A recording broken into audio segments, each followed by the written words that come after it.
Thank you very much, Vivian. Quite a build-up, so I'll try to live up to this. Good evening, thank you for having me today. Tēnā koutou katoa. He uri no te kainga tuturu o Araiteiuru. Ko te whānau mai ingoa a Fridberg. Ko nahareta te maunga. Ko horiana te awa. Ka rere atu ke I konei a Aotearoa. Ka noho mai ke konei a Otepoti. Ko Daniel Fridberg taku ingoa. Tēnā koutou, tēnā koutou, tēnā koutou katoa. Good evening, friends, whānau, my lovely host. Thank you for inviting me to speak with you today. It's a great honor, and I'm humbled by this opportunity. I would like to start by acknowledging the terrible time that the part of the world where I come from is experiencing. People's lives have become dispensable. Human rights and physical and mental health are now considered luxuries. People are being held hostage, being deliberately tortured, starved, and killed with no hesitation. I mourn all those lost lives, both Israeli and Palestinian. Muslim, Christian, and Jewish, they're all our children. However, as an Israeli citizen, I must express my utmost dismay and rejection of the actions conducted by Israel against Palestinians, in my name and on behalf of my family and friends living there. I strongly object to the actions and the motivations driving them. I realize that many Israelis do not share these views, and I acknowledge that I am not just representing myself in my protests. I do wish, however, that more Israelis join me in saying this. As some of you know, I arrived in Dunedin with my family 10 years ago to study peace and conflict studies at the University of Aotearoa. And I've done this after practicing conflict resolution and peace building for many years. Before leaving Israel, when I told this to friends and family, often their response was, New Zealand, what do they know about conflicts? And then we arrived in Dunedin, and when I was telling people at the Center for Peace and Conflict Studies that I'm from Israel, practicing peace and conflict, the response was often, Israel, what do they know about peace? Or in other occasions, why, for goodness sake, can't the Israelis and Palestinians just stop fighting each other? Which I found to be a reflection of the first question. I would then spend time describing to my supervisors, to my peers, to my students, how understanding our human nature explains this ongoing conflict, how anyone in a similar situation would respond in a similar way. And as much as I did not agree with that, I accepted it as an inevitable state of affairs. I'd like to start by talking today about conflict, which I know a little bit about. Why we are so drawn to it, and why, for goodness sake, the Israelis and Palestinians can't stop fighting each other. But not only they. I will then share some thoughts I have about peace, which I'm still learning. I do hope that you find some relevance and connections in what I have to say to your own lives, and your own interests, and areas of where you spend time looking for news. And be able to share with me your thoughts in exchange, especially challenging ones, perhaps as your koha to me. If not today, then some other time over coffee at the Polytech Hub would be great.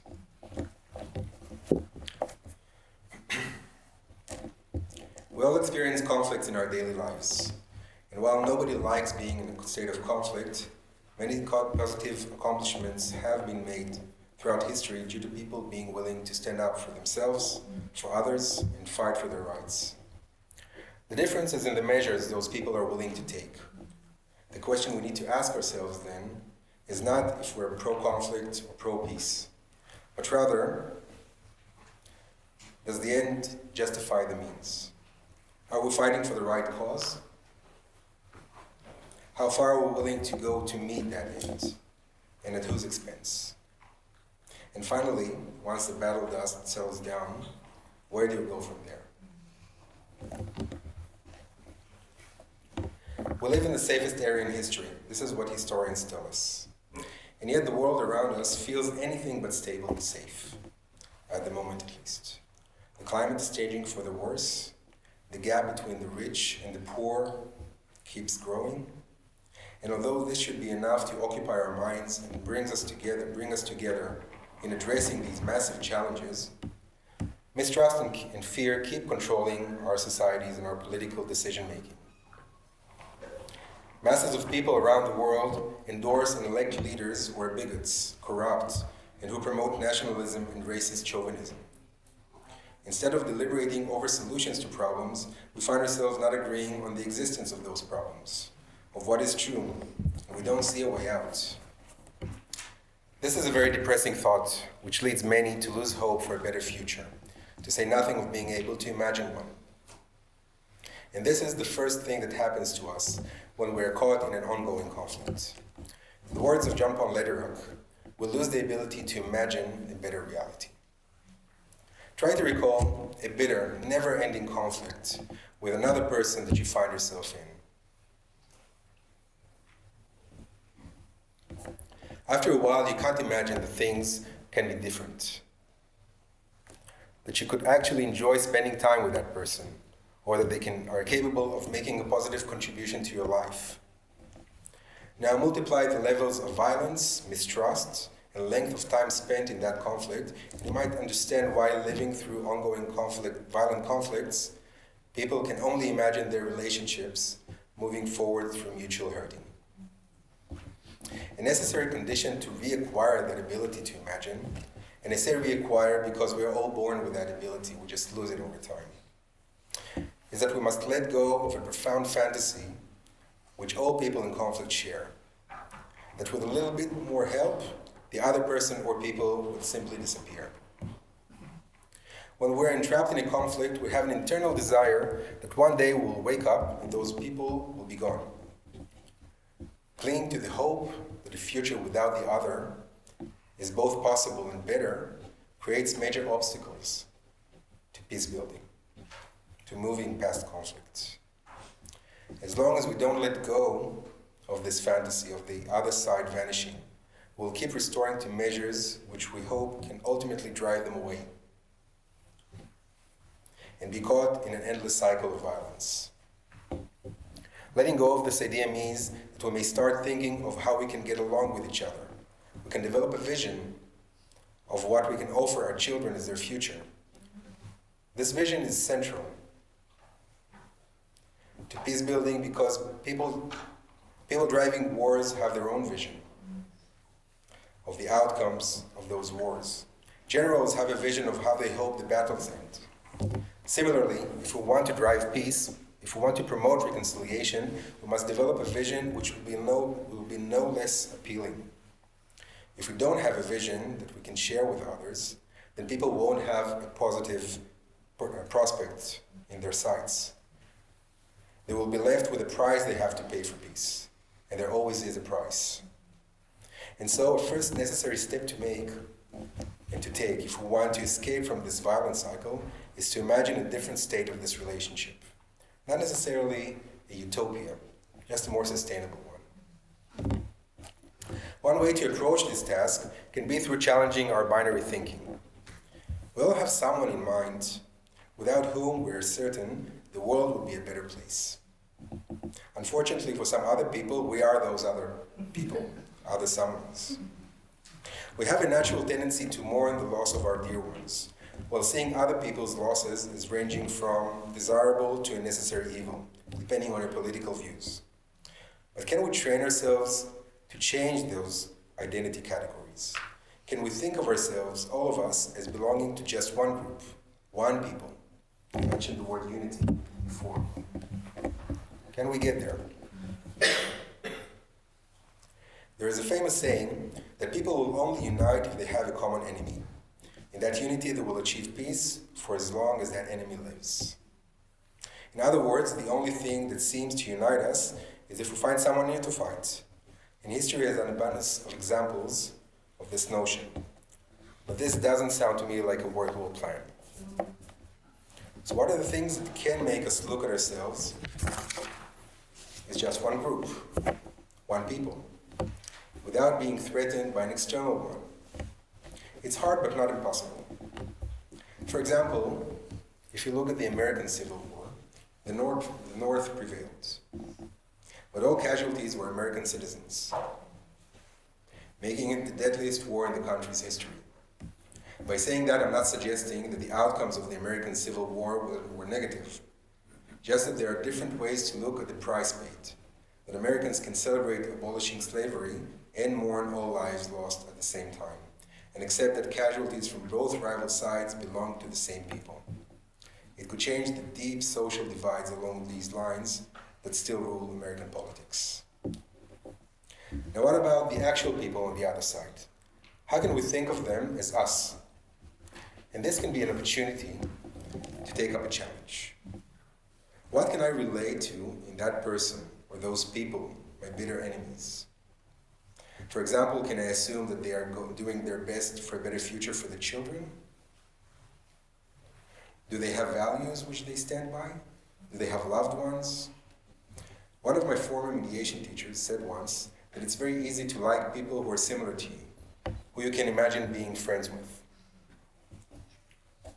It's much harder, though, to relate to people you don't like, who trigger some bad memories in you and experiences, and whose behavior you find intimidating or obnoxious.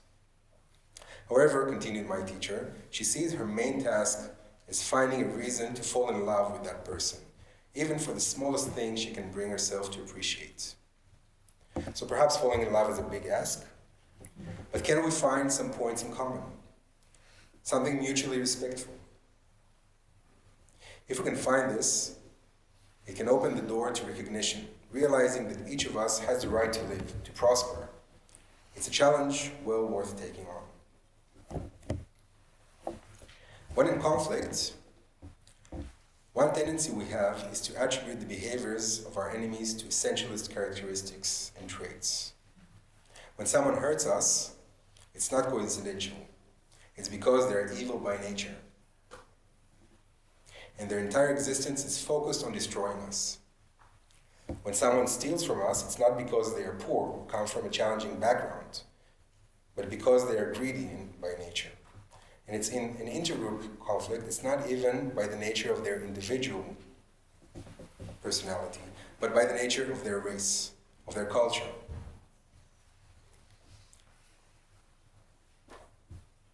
And so, when we suffer from other people's actions, the context doesn't play any role for us.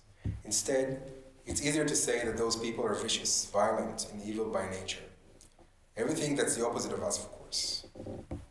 It's tempting to label them as such because it's easy. Life is simple that way. There are clear good guys and bad guys. We don't have to think so much. And more importantly, there's nothing we can do that will be wrong or immoral when fighting the devil. This tendency, sometimes called the fundamental attribution error, spreads beyond merely the conflicting parties. It forces everyone to take sides. You can see it happening when couples divorce and all of a sudden their friends must decide who they stay in touch with and who they support. It happens in the workplace, where colleagues find themselves forced to choose who they ally themselves with. And it happens in the international arena, where countries find themselves having to choose sides and support the actions of their allies, even if they disapprove of them. At times, these countries find themselves joining the war for all the wrong reasons. A few years ago, when I visited the exhibition of the Gallipoli campaign in the First World War at Te Papa, I was deeply moved by some of the letters written by New Zealand soldiers to their families back home. In these letters, they described the Turkish soldiers defending their home country with respect, sometimes even admiration. However, I could not see in any of these letters doubts expressed about the reasons for them fighting in the first place, or questioning the immense toll that war has taken on the people of New Zealand. And so such alliances form coalitions and divide nations into those that are on our side and those that aren't. Harmful and essentialist ideas, such as the class of civilizations, are born. I can assume with confidence that if I ask a random person who who is the just party in the Israeli-Palestinian conflict, they will have one clear answer: either one or the other. It will, more often than not, make them fully criticize the wrong side and fully justify any action taken by the right side. At the end of the day, this approach does not do any of the parties much good. This is not to say that I personally don't have an opinion about that conflict. As a conscientious objector in the Israeli military, I made my critical stance on Israel and its actions very clear.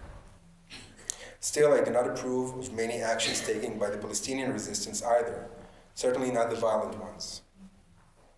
And so do my Palestinian friends and colleagues, all of whom have shared with me their utmost horror of the events of the 7th of October, and with whom I shared mine of the events that followed.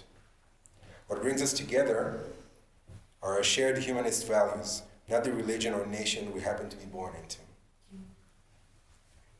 One useful way I found to escape this either-or thinking of the righteous us and the evil them is by adopting what I call an ironic view of ourselves and others. The truth is that rarely is anyone completely righteous or has never done anything wrong. We all have memories of occasionally behaving in ways we wish we hadn't.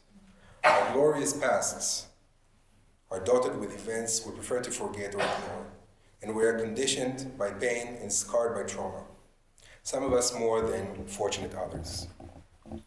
Adopting an ironic perspective means seeing beyond the superficial slogans. Being the underdog does not automatically mean being right.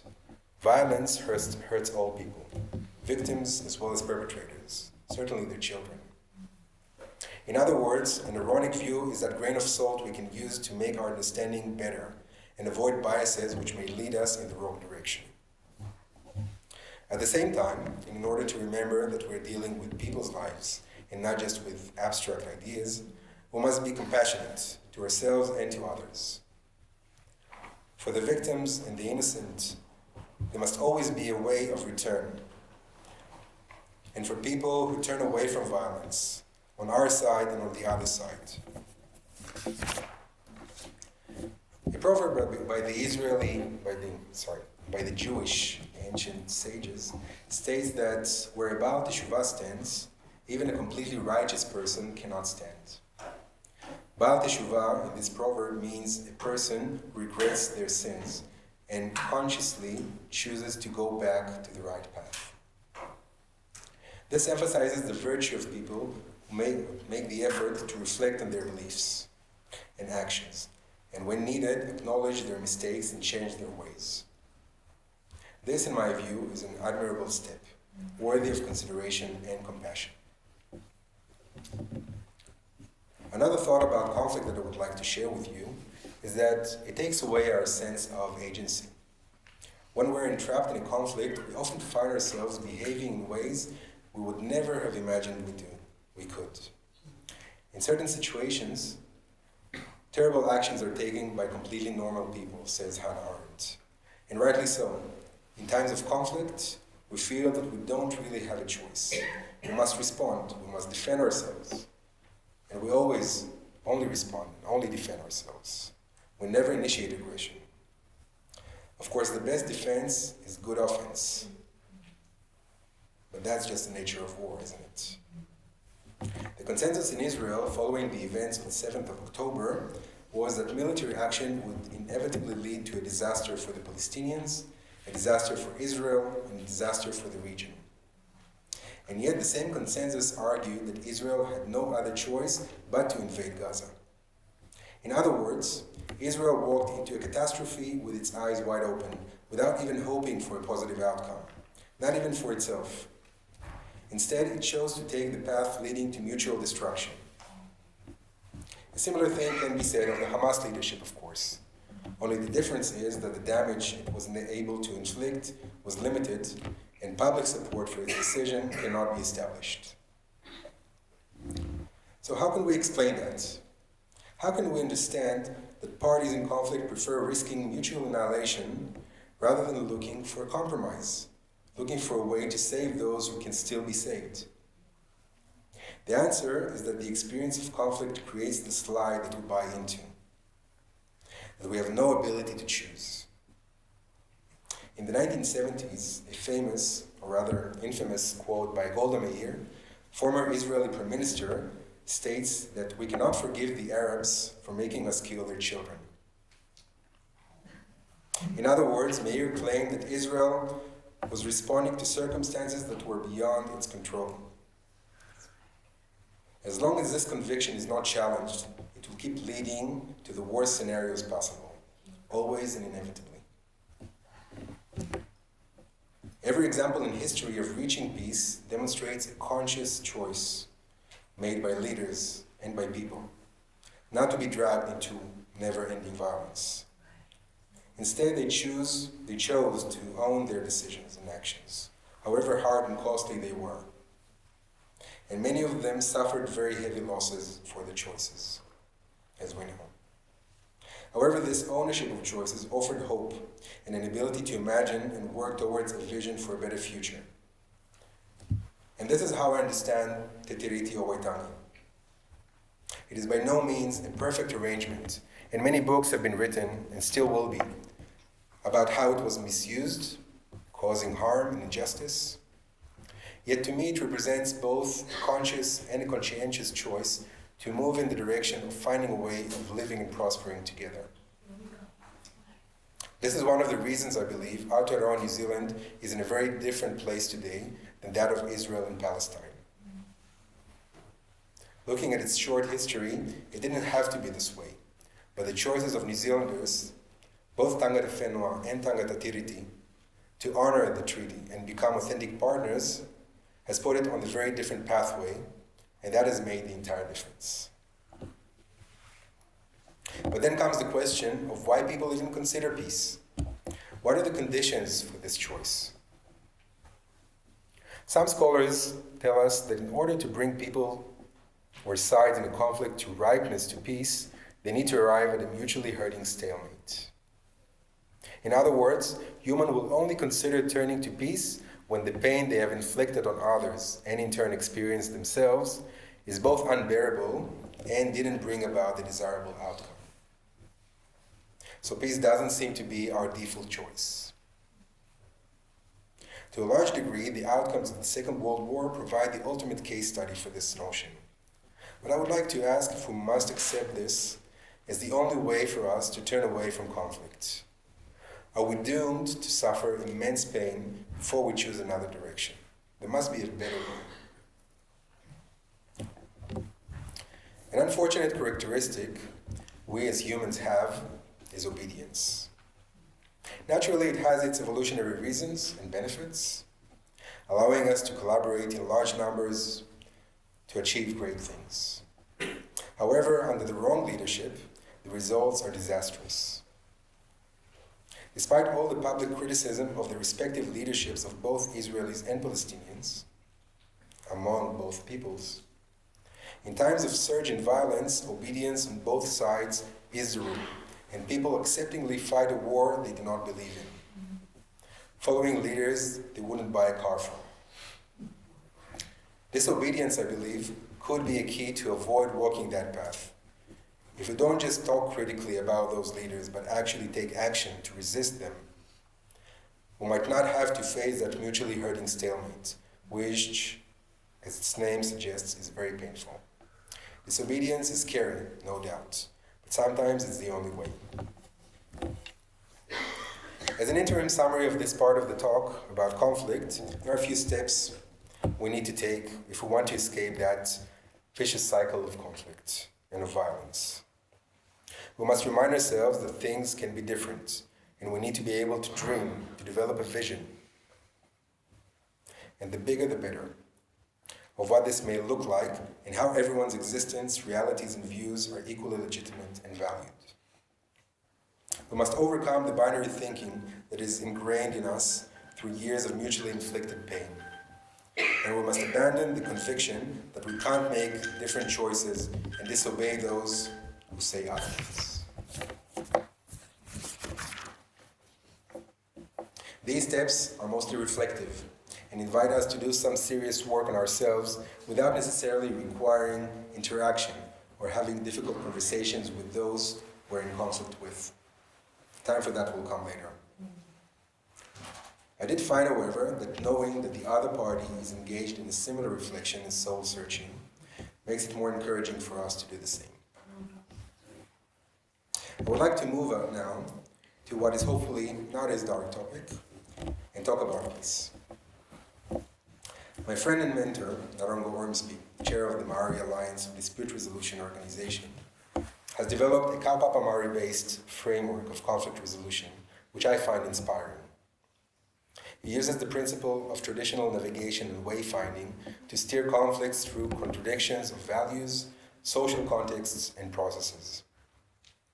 The idea is that we keep our eyes on the Southern Cross, our vision of peace, but the way there might take different turns at different times, and pass through contradictions and critical points that we must address.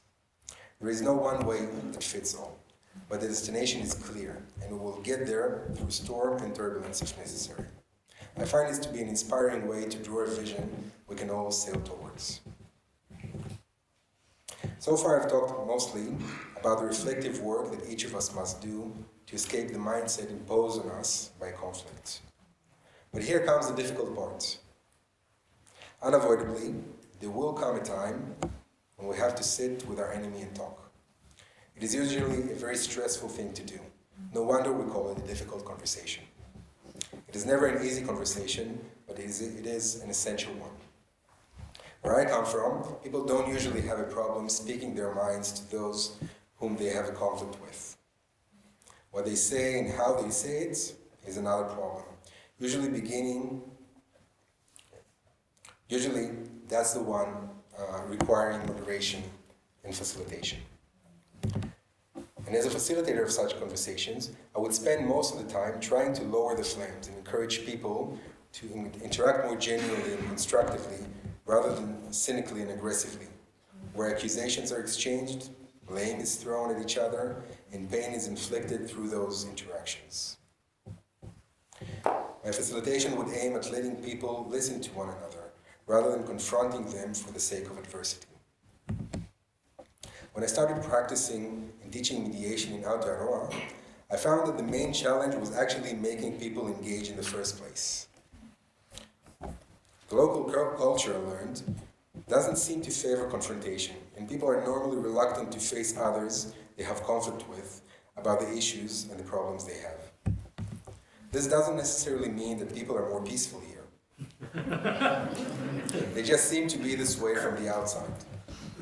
Some just keep building up their frustration and anger at each other until they either move on or explode. Neither of these outcomes is desirable. So we face a similar challenge of bringing people to the table to have a constructive conversation. Only here the challenge is not to have a constructive conversation, but to have it at all. So there are different ways in which it needs to be done, different waterways, but the same Southern Cross. And we must believe that the destination is the right one, because it's always better to talk than not to. The encouraging news is that it is an acquired skill. The more we train and practice it, the better we become at it. I mentioned the term identity earlier, and it's worth spending just a little bit of time to understand what it means. By identity, we normally mean our fundamental narrative about who we are, how we define ourselves, and what we believe in. The most common problem that our identity suffers from when we're situated in a conflict is that it loses its independence, its autonomy. We begin to define our identity as linked and opposite to our enemy's identity. If they believe in a certain faith, values, or culture, I will make my identity to be anything but that. If my enemy is a perpetrator, in my perception, of course, then I am the victim. And there's no other choice. If they are colonizers, then I am colonized. If they are the aggressors, then I am a defender. And so what conflict does to our own identity is making us lose the autonomy to shape it, to just be ourselves. Because as time goes by in a conflict, we forget who we were before it began. Reminding ourselves who we are, regardless of the conflict, is essential for our ability to represent our needs and to stand up for what is right. Learning about whakapapa made me realize that that's exactly that. Knowing where I come from, what people, what landscape and landmarks, what heritage and culture, all are essential for us being able to shape our identity. My Marae teachers were the ones encouraging me to explicitly explore my whakapapa and speak about it. Thanks to them, I am today more proud of my Jewish heritage than I was ever back in Israel. Ironic, isn't it? Of course, bringing the parties to the table is just the first step. Now negotiations begin, and we need to decide what is negotiable, what can we talk about, and what is not up for discussion. The easy bits are the formalistic arrangements of borderlines, who holds which ID card, etc. Now make no mistake, there is no question unanswered about what an Israeli-Palestinian peace agreement would look like. In fact, there is more than one answer to each question. The issues that are non-negotiable make such an agreement fail time after time. Questions such as, who has the right to the land? What will happen to our identity if we walk down the path of concessions? Who will we become? What will be left of us? These are much deeper questions which, if not discussed, prevent any real progress being made. When I tried to understand the results of the last elections in New Zealand, it occurred to me that a similar thing might have happened here. Leaving such deep questions undiscussed may be one of the reasons why the current coalition in New Zealand has been elected, overturning some biculturalism-inspired policies and laws enacted by its predecessor government. I would assume that many people found treaty-related policies and legislation intimidating and opted to vote for a government which promised to reverse this direction. I would also suggest that on the grassroots level, people in Aotearoa don't have enough opportunities to discuss these questions either. And so deeper questions must be openly discussed and considered if we would like this dialogue to have a transformative quality. Western ideas of negotiation speak about negotiation being a process of exploring interests and needs. That is to say, let's look at the things we really want, rather than just what we say we want, and find a way in which we can achieve as many of them as possible. The idea of going beyond merely our public statements and exploring mutual benefits is appealing, and it works quite well in the mediation room. Less than that, though, in peace talks, because this approach lacks empathy. Genuinely caring about the other side and not just maximizing opportunities for gains and profits. Manakitanga as a mindset in negotiation offers a great potential to not only enlarge the pie, so to speak, but to develop the relationship required for sustainable peace. For having these transformative and deep conversations, that genuine care that everyone around you will prosper, rather than just being self-absorbed and making it about yourself alone and what you need. As I mentioned, there is more than one way and possible time frame to achieve peace. In the same way that conflict has many different ways of being, different degrees of hostility and behaviors to accompany it, peace comes in many forms and intensities as well. We often tend to think of peace as a harmonious friendship where we live happily ever after. Seeing this as the only option for peace may be discouraging to even try, because what are the chances this can happen? Making two parties that spend every waking moment planning how they can hurt, dominate, or destroy each other cease from violence is almost unthinkable, to say nothing of bringing them to run a state in partnership, to be sibling nations again.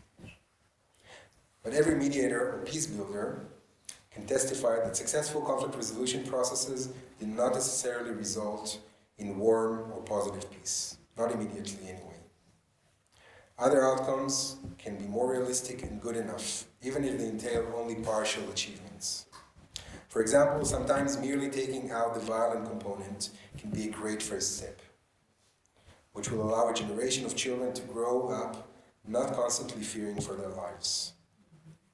With time, we can move on from there and change those relationships even further for the better with our counterparts, who also grew up, perhaps not loving us, but without constantly fighting us.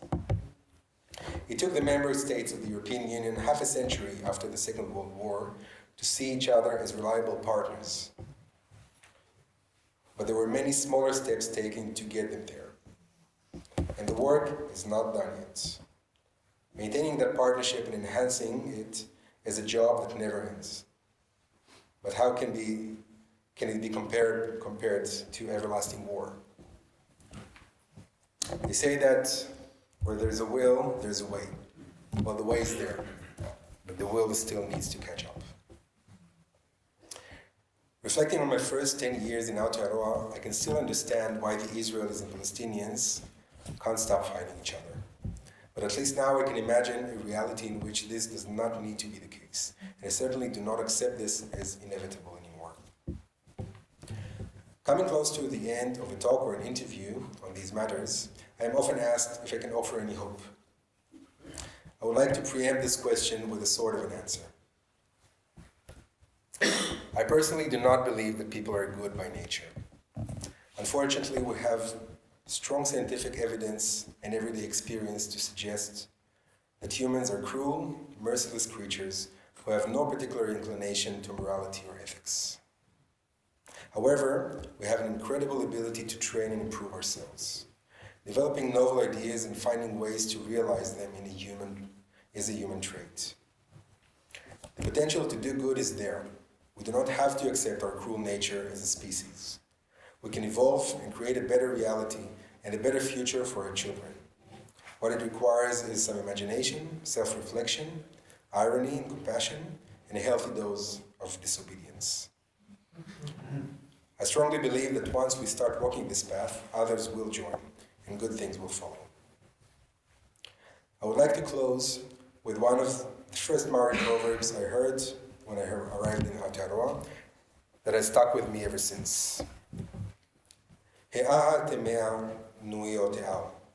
He tangata, he tangata, he tangata. What is the most important thing in the world? It is people. It is people. It is people. My interpretation of importance in this context is not of value, but of responsibility, for both the problems we create and for their solutions. I think that this proverb encapsulates everything I have talked about today. For better or worse, we are stuck in this together. We'd better make the best with what we've got. Thank you for listening.